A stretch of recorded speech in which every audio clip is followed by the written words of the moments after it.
एक जो केस हुआ है 506 लगा है, हाँ, उसमें अधिकतम सजा का प्रावधान यदि आप देखेंगे तो एक्सटेंड टू विच में भी एक्सटेंड टू 2 इयर्स हाँ, मैक्सिमम। ये ऐसे केस जिसमें 7 वर्ष से नीचे का प्रावधान, उसमें डायरेक्ट गिरफ्तारी नहीं होगी। ठीक है। तो ऐसे परिस्थिति में अभी जो केस हुआ है, ये केस के रिगार्डिंग में बात कर रहा हूँ, इसमें केस में जेल की तत्काल उसको खतरा नहीं है। हाँ, यदि केस जो में गवाही है और कोई अनुसंधान के दौरान चार्जशीट यदि अन्य चीज में फाउंड होगा तब वो संकट होगा, लेकिन वर्तमान परिस्थिति में वो जो कहिएगा तो बहुत माने तीखा केस नहीं है। क्या मुश्किलें शिवेश की बढ़ सकती हैं, धाराएं और दूसरे केस में अलग हो सकती हैं? देखिए, केस होने से तो लोग तत्काल परेशान होता है। अब लड़ने वाले के मूड पर निर्भर करता है कि उस केस से डरते हैं, हाँ, कि सामना करते हो, तो उस व्यक्ति पर निर्भर करता है। हाँ, लेकिन केस मुकदमा किसी भी व्यक्ति पर नेचुरल चीज है कि केस अब हो सकता है कि क्या कि अक्षरा सिंह के पिता कह रहे हैं कि मेरी बेटी का हाथ टानने की कोशिश हुई।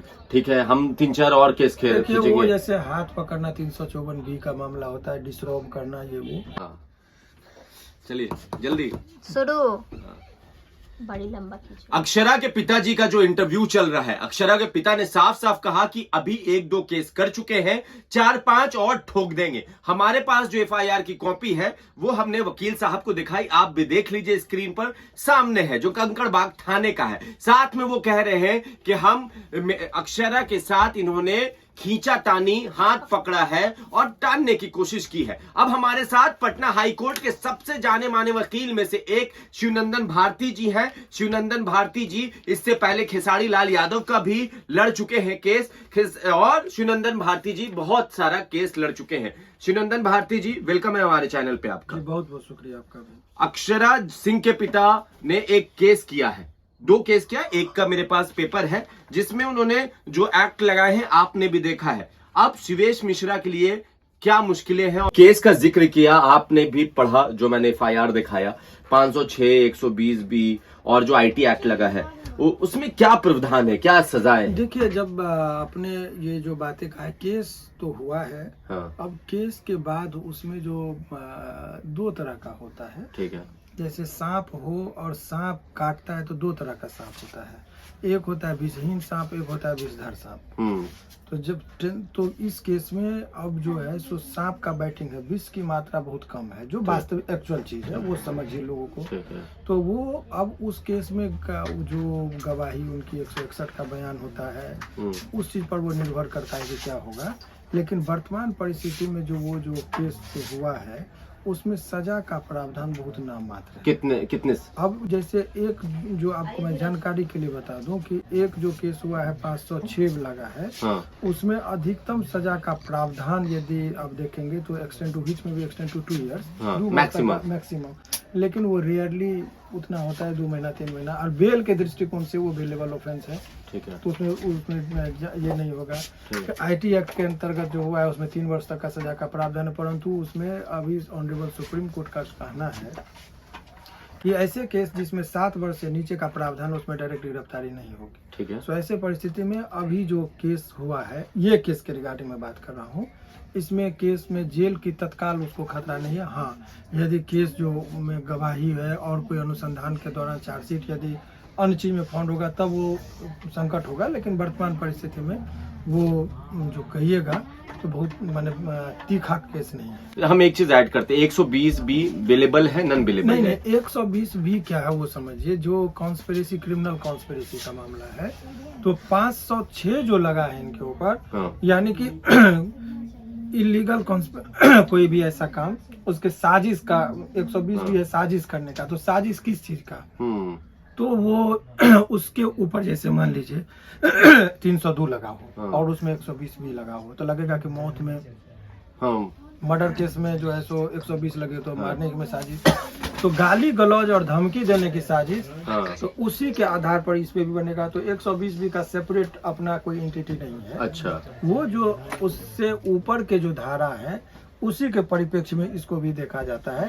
तो 120B का जो अपना अलग से कोई अस्तित्व नहीं है, वो दूसरे धारा पे डिपेंड करती है। हाँ, चूंकि वो संलग्न होता है। चलिए, एक चीज, अब एक सवाल जो आपने वीडियो में देखा होगा कि अक्षरा सिंह के पिता कह रहे हैं कि मेरी बेटी का हाथ टालने की कोशिश की, ठीक है, हम 3-4 और केस देखिए वो खींचेंगे। जैसे हाथ पकड़ना 354B का मामला होता है, डिसरोब करना ये वो, हाँ। तो वो जब केस होता है किस परिप्रेक्ष्य में होता है तब वो काल्पनिक बात पर करना अभी को नहीं मगर वो तो कह रहे हम करेंगे। वो करेंगे तब उस पर व्याख्या की जाएगी।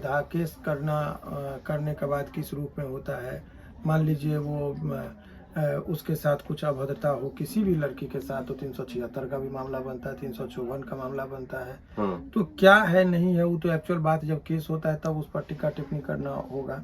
अभी वर्तमान परिस्थिति में जो FIR आपने दिखाया है कंकड़बाग थाने का जो आपने जिक्र किया जी, उसमें जो धाराएं लगे थे उसके मुताबिक मैंने आपको बताया कि वो जो भी चीज था वही होना है उसमें, वही होना। अच्छा, जो अक्षरा के पिता कह रहे हैं कि हम 4-5 और केस करेंगे, तो क्या मुश्किलें शिवेश की बढ़ सकती हैं, धाराएं और दूसरे केस में अलग हो सकती हैं? देखिए केस होने से तो लोग तत्काल परेशान होता है। अब लड़ने वाले के मूड पर निर्भर करता है कि उस केस से डरते हैं हाँ। कि सामना करते हो, तो उस व्यक्ति पर निर्भर करता है। हाँ। लेकिन केस मुकदमा किसी भी व्यक्ति पर नेचुरल चीज है कि केस अब हो सकता है कि क्या पता इधर से ये भी काउंटर करने का सोच रहे हो, काउंटर केस का वो ब्रीच ऑफ कॉन्ट्रैक्ट की मामला का वो जिक्र कर रहा है कि हमने पैसा दिया नहीं है, तो इधर से इनके तरफ से क्या पहल हो रही है, काउंटर केस हो रहा है कि नहीं हो रहा है, फिर इधर से क्या आरोप और प्रत्यारोप दोनों का दौर होता है, फिर बयान गवाही सबूत इत्यादि चीज पर केस निर्भर करता है। तो ये सब चीजें देखनी होगी कि आगे क्या होता है। तो मतलब अभी जो आप कह रहे हैं कि शिवेश निर्भर ये करता है कि केस करना आसान है, हाँ। केस में सजा दिलाना कठिन है, और हाँ। केस में सजा दिलाने के लिए आपको बहुत स्ट्रेटेजिकली बहुत सोच समझकर गवाहों का बयान बहुत चीज पर निर्भर करता है, सबूत उस चीज को देखना है कि वहां पर कैसे है। और केस करने से पहले जो भी बातें होती है, घटना कुछ होती है, लोगों को लिखने में इसीलिए एडवोकेट की जरूरत होती है, कितना एक्सपर्ट है, किस तरीके से लिखा जाता है। तो FIR के आधार पर ही पूरा चीज निर्भर करता है। यदि कोई व्यक्ति पर FIR लिखाने, यदि कभी कोई वारदात हो तो लिखाने से पहले यदि लीगल एक्सपर्ट का आप यदि लेंगे तो उसको उसके आपके साथ की घटना को शब्द देता है, और शब्दों का चयन ही एडवोकेट का एक ये होता है। तो वो सब चीज टेक्निकलिटी यदि वो मजबूत है तो, क्योंकि केस का बुनियाद ही FIR होता है, तो FIR करने से पहले उसमें यदि कोई त्रुटि रह जाएगी तो उसका लाभ अभियुक्त को मिलता है, इसीलिए उस पर बहुत कुछ निर्भर करता है। तो आप ये कह रहे हैं कि अभी शिवेश के लिए इस जो केस है जो कंकड़बाग थाना का है, राहत की बात है कि डायरेक्ट गिरफ्तारी नहीं होगी? नहीं, उस पर डायरेक्ट गिरफ्तारी का प्रावधान नहीं है, लेकिन अन्य जो केस हुए हैं यदि वो उसमें कुछ ऐसा मटेरियल या कुछ इस तरह का होगा तब, लेकिन ये बहुत ही नॉर्मल कोर्स में केस किया गया है। हाँ। इससे तत्काल गिरफ्तारी इस केस में नहीं हो सकती है। चलिए ठीक है, जो अभी एक FIR आया है उस केस में अभी गिरफ्तारी नहीं हो सकती। बाकी जो उनके पिताजी कह रहे हैं अगर वो केस होता है तो फिर वो अलग सी बात है, वो देखना पड़ेगा कि कौन कौन सी धाराएं लगी हैं और गिरफ्तारी वाली धाराएं हैं कि नहीं, क्योंकि वकील साहब ने बताया कि 7 साल से कम वाले सजा वाले मामले में सुप्रीम कोर्ट का ऑर्डर आया है कि आप डायरेक्ट गिरफ्तार नहीं कर सकते हैं। तो गिरफ्तारी डायरेक्ट नहीं होगी, पूछताछ के लिए भले ही बुलाया जा सकता है। ऐसा हो सकता है कि पूछताछ के लिए बुलाया जाए, वो तो अनुसंधान के दौरान पुलिस का अपना पावर है, वो बुला सकते हैं यदि चाहे तो। पुलिस चाहेगी तो। हाँ, चलिए, पुलिस चाहे तो पूछताछ के लिए बुला सकती है। बाकी आप अपनी राय नीचे कमेंट बॉक्स में लिखें। धन्यवाद।